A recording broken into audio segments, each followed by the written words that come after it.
The latest. Germany says EU time pressure understandable. The latest on the Brexit negotiations, all times local, 11:40 a.m. The German government says it's understandable that the European Union's chief negotiator is pressing Britain for imminent progress in its divorce talks. EU leaders are due to assess at a December 14 to 15 summit whether sufficient progress has been made to progress to talks on future trade relations. Negotiator Michel Barnier said Friday there must be real progress in the next 2 weeks if Britain wants that.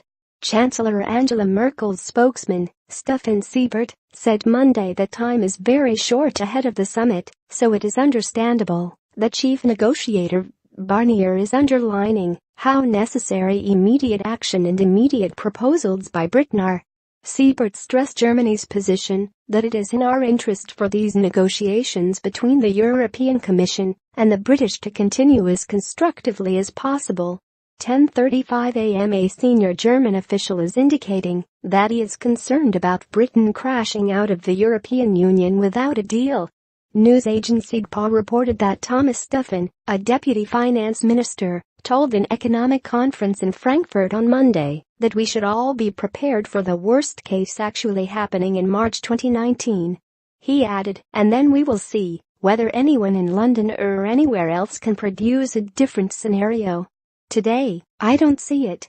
EU leaders are due to assess at a December 14 to 15 summit whether sufficient progress has been made on divorce terms to move to talks on future trade relations.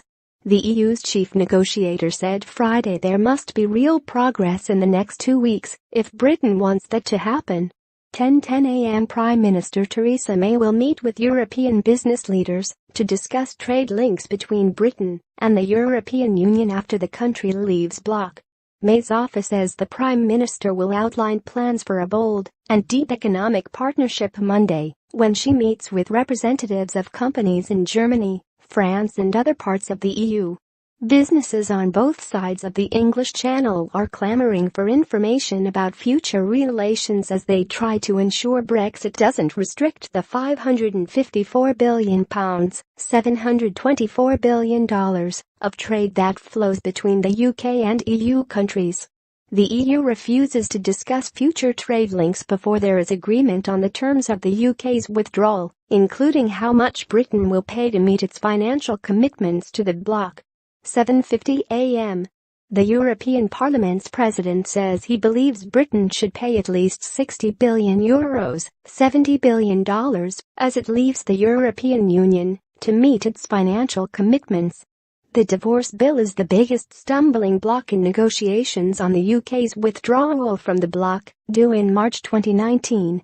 The EU is demanding that Britain turn promises to pay its financial dues into concrete commitments. Asked in an interview with Germany's Funky newspaper group published Monday how much Britain should pay, European Parliament President Antonio Tajani was quoted as saying, "In my opinion, it should be at least €60 billion. He added, if the EU accepted less, European citizens would have to make up the difference. But why should the Germans, Italians, Spanish, or Dutch pay the Britain's bill?